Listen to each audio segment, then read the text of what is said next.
আসসালামু আলাইকুম বন্ধুরা, আশা করি আপনারা সকলেই ভালো আছেন। আজ আমরা আপনাদের সামনে উপস্থাপন করতে চলেছি আল্লাহর নবী হজরত ইসহাক আলাইহিসসালামের জীবনের অলৌকিক ঘটনাসমূহ। আজ আমরা জানব তার জীবনে কি কি অলৌকিক নিদর্শন রয়েছে, তিনি কি কি অলৌকিক ঘটনা ঘটিয়েছেন সে সম্পর্কে বিস্তারিত। তাই শেষ পর্যন্ত আমাদের সাথেই থাকুন। হজরত ইসহাক আলাইহিসসালাম হলেন বনি ইসরায়েলদের একজন নবী। তিনি মুসলিম জাতির পিতা হজরত ইব্রাহিম আলাইহিসসালামের পুত্র এবং হজরত ইসমাইল আলাইহিসসালামের ছোট ভাই। তিনি বনি ইসরায়েলদের কাছে আল্লাহর একত্ববাদের বাণী নিয়ে এসেছিলেন এবং তার জন্মলাভের সুসংবাদ তার পিতামাতাকে তার জন্মের পূর্বেই অলৌকিকভাবে দেওয়া হয়েছিল। হজরত ইব্রাহিম আলাইহিসসালামের দ্বিতীয় স্ত্রী হজরত হাজরা আলাইহিসসালামের গর্ভে হজরত ইসমাইল আলাইহিসসালাম জন্মগ্রহণ করলেন। কিন্তু প্রথম স্ত্রী হজরত সারা আলাইহিসসালামের বিবাহিত জীবনের এক দীর্ঘ সময় পার হয়ে গেল, কিন্তু তার গর্ভে কোনো সন্তান জন্মলাভ করেনি। তিনি নিজেকে বন্ধ্যা মনে করেছিলেন। এমনই এক নৈরাজ্যজনক অবস্থায় আল্লাহ পাক হজরত সারার গর্ভে সন্তানের সুসংবাদ ফেরেশতার মাধ্যমে প্রেরণ করলেন। ফেরেশতাগণ মানুষের আকৃতিতে হজরত ইব্রাহিম আলাইহিসসালামের কাছে উপস্থিত হলেন। হজরত ইব্রাহিম আলাইহিসসালাম খুব অতিথি পরায়ণ ছিলেন, তাই তিনি অতিথিদের জন্য একটি গরুর বাচ্চা জবেহ করে গোস্ত ভুনা করে এনে রাখলেন। কিন্তু অতিথিগণ খাদ্য গ্রহণ করতেছেন না। অতিথিদের এ আচরণ দেখে হজরত ইব্রাহিম আলাইহিসসালাম ভয় পেয়ে গেলেন। হজরত ইব্রাহিম আলাইহিসসালাম মনে করলেন যেন হয়তো তারা কোনো অশুভ উদ্দেশ্যে এখানে আগমন করেছেন। ফেরেশতাগণ যখন দেখলেন হজরত ইব্রাহিম আলাইহিসসালাম তাদেরকে ভয় পাচ্ছেন, তার মনে সন্দেহের উদ্রেক হয়েছে, তখন তারা নিজেদের পরিচয় খুলে বললেন যে তারা প্রকৃতপক্ষে মানুষ নয়, আল্লাহ পাকের পক্ষ হতে প্রেরিত ফেরেশতা। তারা তার পুত্র সন্তানের সুসংবাদ প্রেরণ করার জন্য আগমন করেছেন। অতি সত্বর হজরত ইব্রাহিম আলাইহিসসালামের আরও একজন পুত্র সন্তান জন্মগ্রহণ করবে, তার নাম হবে ইসহাক। হজরত সারা আলাইহিসসালাম পর্দার আড়ালে থেকে তাদের আলাপ আলোচনা শুনতেছিলেন। তিনি বুঝলেন তারা মানুষ নয়, আল্লাহর ফেরেশতা। তাই হাসতে হাসতে তাদের সামনে চলে আসলেন এবং বললেন, আমি বৃদ্ধা আর আমার স্বামীও বৃদ্ধ, তাই আমাদের সন্তান হবে কিভাবে? ফেরেশতাগণ বললেন, আল্লাহ পাকের পক্ষে সবই সম্ভব, তিনি সবকিছুর ক্ষমতা রাখেন। সুতরাং আল্লাহ পাক বৃদ্ধ বয়সে আপনাকে একটি সন্তান দান করবেন, এটা আশ্চর্যের কি? অতঃপর হজরত সারা আলাইহিসসালাম গর্ভবতী হলেন। হজরত ইসহাক আলাইহিসসালাম দুনিয়াতে আগমন করলেন। হজরত ইসহাক আলাইহিসসালামের জীবনের সবথেকে বড় অলৌকিক ঘটনাটি ছিল তার জন্মের ঘটনা। কারণ মহান রাব্বুল আলামিন নিজ থেকেই তাকে নবী হিসাবে নির্বাচিত করেছিলেন এবং তার জন্মের সুসংবাদ ফেরেশতাদের দ্বারা তার পিতা মাতাকে দেওয়া হয়েছিল। হজরত ইসহাক আলাইহিসসালাম যখন জন্মগ্রহণ করেন তখন হজরত ইব্রাহিম আলাইহিসসালামের বয়স ৯৯ বছর। হজরত ইসমাইল আলাইহিসসালামের জন্মের সময় তার বয়স ছিল ৮৬ বছর। হজরত ইসহাক আলাইহিসসালাম হজরত ইসমাইল আলাইহিসসালাম হতে ১৩ বছরের ছোট। সাধারণত বৃদ্ধ বয়সে একজন নারী এবং পুরুষ তাদের পিতামাতা হওয়ার ক্ষমতা হারিয়ে ফেলে। সেখানে হজরত ইসহাক আলাইহিসসালামের জন্মের বিষয়টি ছিল সম্পূর্ণ অলৌকিক একটি বিষয়। ইসহাক শব্দের প্রকৃত উচ্চারণ হল ইসহাক। এটা ইব্রানি ভাষার শব্দ। আরবি ভাষায় এর অনুবাদ হল ইসহাক। বাংলা ভাষায় এর অর্থ হল হাসছে। হজরত ইব্রাহিম আলাইহিসসালাম ৯৯ বছর বয়স্ক আর হজরত সারা আলাইহিসসালাম ৯০ বছর বয়স্ক। এ বৃদ্ধ বয়সে তাদের পুত্র সন্তান লাভের সংবাদ পাওয়ার পর হজরত সারা আলাইহিসসালামের হাসি পেয়েছিল এবং তিনি হেসেও ছিলেন। তাই সন্তানের নাম এমন শব্দের দ্বারা রেখেছেন যা হাসার অর্থ বোঝায়। হজরত ইসহাক আলাইহিসসালামের জন্মের অষ্টম দিনে তার খাতনা করানো হয়েছে। হজরত ইব্রাহিম আলাইহিসসালাম স্বীয় খাদেমকে বললেন, আমি এ ব্যাপারে সিদ্ধান্ত করে ফেলেছি যে ইসহাককে ফিলিস্তিনে কেনানি বংশে বিবাহ করাবো না, বরং আমার একান্ত ইচ্ছা হলো আমি তাকে স্বীয় খানদানে বিবাহ করাবো। এ উদ্দেশ্যে তুমি ফাদ্দানে সফর করার জন্য প্রস্তুতি গ্রহণ করো। সেখানে আমার ভ্রাতুষ্পুত্র বতুইল বিন নাখর বসবাস করতেছে, তার নিকট আমার সংবাদ পৌঁছাও, সে যেন তার কন্যাকে ইসহাকের সাথে বিবাহ দেয়। সে যদি এ প্রস্তাবে সম্মত হয় তাহলে তাকে এ কথাও বলে দিবে যে আমি ইসহাককে দূরে রাখতে চাই না, সুতরাং সে যেন তার কন্যাকে তোমার সাথে এখানেই পাঠিয়ে দেয়। হজরত ইব্রাহিম আলাইহিসসালামের নির্দেশ মোতাবেক খাদেম ফাদ্দানের উদ্দেশ্যে রওনা হয়ে ফাদ্দানের কাছে সে শহরের বাহিরে কোনো এক স্থানে উট বেঁধে বিশ্রাম গ্রহণ করতেছিল।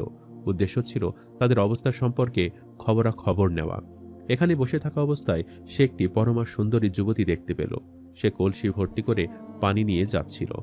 অতঃপর খাদেম যুবতীর পরিচয় জানতে চাইল। জিজ্ঞাসাবাদের পর জানতে পারল যে যুবতী বতুইলের কন্যা। খাদেমও তার পরিচয় দিল।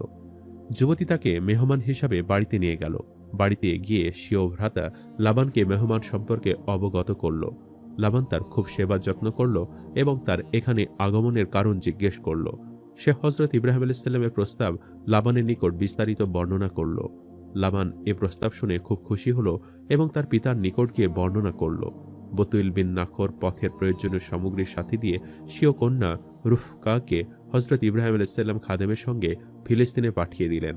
হজরত ইসাক আলাইহিস সাথে রুফকার বিবাহ কার্য সম্পন্ন হল। রুফকার গর্ভে একসাথে দুপুত্র সন্তান জন্মগ্রহণ করে। একজনের নাম ইসু, অপরজনের নাম ইয়াকুব। ইসু বড় আর ইয়াকুব ছোট। হজরত ইসাক আলাইহিস এ দুপুত্র জন্মগ্রহণ করেন তখন তার বয়স ৬০ বছর। হজরত ইসাক আলাইহিস ইসুকে অত্যন্ত ভালোবাসতেন আর রুফকা অর্থাৎ মাতা ইয়াকুবকে অত্যন্ত ভালোবাসতেন। ইসু একজন ভালো শিকারী ছিলেন। ইসাক আলাইহিস বিবাহের বহু বছর পর তাদের কোনো সন্তান হয়নি। তার স্ত্রীও প্রথম অবস্থায় একজন বন্ধ্যা নারী ছিলেন। পরবর্তীতে হজরত ইব্রাহিম আলাইহিস যখন ইসাক আলাইহিস সন্তানের জন্য দোয়া করেন তখন অলৌকিকভাবে ইসাক আলাইহিস স্ত্রী বন্ধ্যা নারী থেকে সন্তান গর্ভে ধারণ করেন এবং ইসু এবং ইয়াকুবের জন্ম দেন। ইসু এবং ইয়াকুব দুজনে পিতা মাতা থেকে খুব ভালোবাসতেন। ইসু শিকার করে বৃদ্ধ পিতা মাতাকে গোস্ত খাওয়াতেন। ইয়াকুব তাঁবুতে থাকতেন। একদিন ইসু খুব ক্লান্ত হয়ে পড়ছেন। ইয়াকুবের নিকটে এসে বললেন, আমি খুবই ক্লান্ত হয়ে পড়েছি। শিকার করতে গিয়ে কোনো শিকার পাইনি। তোমার খাদ্য হতে আমাকে কিছু খেতে দাও। ইয়াকুব বললেন, ফিলিস্তিনের নিয়ম হল যে বড় পুত্র সে পিতার উত্তরাধিকারী হয়। এই হিসাবে আপনি পিতার উত্তরাধিকারী হবেন। যদি আপনি আপনার এ অধিকার বর্জন করেন তাহলে আমি আপনাকে খেতে দিতে পারি। ইসু বললেন, আমি মিরাজ সম্পর্কে কোনো চিন্তা করি না, তা আমার প্রয়োজন নেই। তুমি পিতার উত্তরাধিকারী হয়ে যাও। তখন ইয়াকুব ইসুকে আহার করালেন। বৃদ্ধ বয়সে হজরত ইসাক আলাইহিস দৃষ্টিশক্তি খুবই দুর্বল হয়ে পড়েছিল। একদা হজরত ইসাক আলাইহিস আদরের পুত্র ইসুকে দোয়া দেওয়ার মনস্থ করলেন। তাই তাকে বললেন, হে ইসু, যাও শিকার করে শিকারকৃত বকরি গোস্ত দ্বারা উত্তম আহার তৈরি করে আনো। এর মাধ্যমে আমি তোমার জন্য দোয়া করব।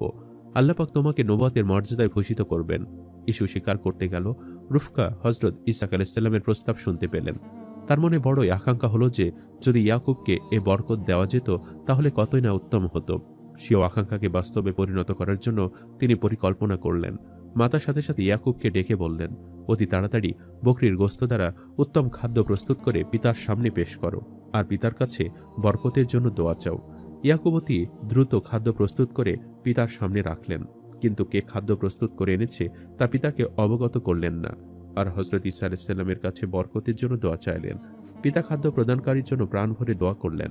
অতঃপর ইসু স্বীকার করে এসে সমস্ত ঘটনা অবগত হয়ে খুবই দুঃখিত হলেন, আর এই কারণে ইয়াকুবের প্রতি ঈর্ষা পোষণ করতে লাগলেন। রুফকা দেখলেন যে ব্যাপারটি নিয়ে উভয় ভ্রাতার মধ্যে মন কষাকষি সৃষ্টি হলো। তাই রুফকা ইয়াকুবকে পরামর্শ দিলেন তিনি যেন তার মামা লাবানের নিকট চলে যান। ইয়াকুব মায়ের পরামর্শ মোতাবেক মামার নিকট চলে গেলেন, তথায় কিছুদিন অবস্থান করলেন। বিভিন্ন রেওয়ায়ত থেকে জানা যায় ইসাক আলাইহিস সময়কালে ইসরায়েলে একসময় অনেক বড় দুর্ভিক্ষ হয়। তিনি সেই দুর্ভিক্ষের সময় ধৈর্য ধারণ করেন এবং আল্লাহর উপর বিশ্বাস ভরসা রেখে আল্লাহর কাছে প্রার্থনা করে কৃষিকার্য চালিয়ে যান। সে সময় এত কঠিন দুর্ভিক্ষ হয়েছিল যে অনেকে না খেতে পেয়ে মারা যায়। কঠিন সেই বিপদে তিনিও ভরসা না হারিয়ে আল্লাহর উপর বিশ্বাস রেখে তিনি তার কার্য চালিয়ে যান। তার ত্যাগ ও আল্লাহর প্রতি স্থির বিশ্বাসের সুবাদে তিনি অলৌকিকভাবে সেই দুর্ভিক্ষের সময় 100 গুণ ফলনসহ বিশাল সম্পত্তির অধিকারী হন। হজরত ইব্রাহিম আলাইহিস পুত্র ইসমাইলের মাধ্যমে যেমন আল্লাহ তাআলা মুসলিম জাতির বংশ বিস্তার ঘটিয়েছেন এবং দুনিয়ার বুকে সম্মানিত করেছেন, তেমনি হজরত ইসাক আলাইহিস পুত্র ইয়াকুব আলাইহিস মাধ্যমে বনী ইসরায়েলদেরকে দুনিয়ার বুকে সম্মানিত করেছেন। আল্লাহ রাব্বুল আলামিন তাকে এই অলৌকিক মর্যাদা দান করেছেন। তার ঘরে ইয়াকুব আলাইহিসকে দান করে তাকে অলৌকিকভাবে ইহুদি জাতির কাছে সম্মানিত করেছেন। আল্লাহর ফেরেশতারা যখন হজরত ইব্রাহিম আলাইহিসের কাছে হজরত ইসাক আলাইহিসের জন্মের সুসংবাদ নিয়ে আসে, তখন ইসাক আলাইহিসের জন্মের সুসংবাদের পাশাপাশি হজরত ইব্রাহিম আলাইহিসকে সে ফেরেশতারা ইসাক আলাইহিসের ঘরে ইয়াকুবের জন্মের সুসংবাদও দিয়েছেন। অর্থাৎ ইয়াকুব যে একজন আল্লাহর মনোনীত নবী হবেন সেটি ফেরেশতার আগে থেকে জানিয়ে দিয়েছিলেন, আর এটি ছিল ইসাক আলাইহিসের জন্য এক অলৌকিক নিদর্শন স্বরূপ, অর্থাৎ তার ঘরে একজন নবী জন্মগ্রহণ করবে। হজরত ইসাক আলাইহিসের জীবনের আরেকটি অলৌকিক নিদর্শন হল তার দীর্ঘ হায়াত। হজরত ইসাক আলাইহিস প্রায় 160 বছর জীবিত ছিলেন, আর এটি ছিল তার জন্য এক অলৌকিক মুজিজা। হজরত ইসমাইল আলাইহিসের ইন্তেকালের 40 বছর পর হজরত ইসাক আলাইহিস ইন্তেকাল করেন। আল্লাহ তাআলা এই মহান নবীর উসিলায় আমাদের উত্তম হেদায়েত দান করুক। আমিন। সম্মানিত দর্শক, ভিডিওটি আপনাদের কাছে কেমন লেগেছে তা আমাদের কমেন্ট করে অবশ্যই জানাবেন। আর সবাই আমাদের সাথেই থাকবেন। আজ তাহলে এই পর্যন্তই। আপনারা ভালো থাকবেন, সুস্থ থাকবেন। আল্লাহ হাফেজ।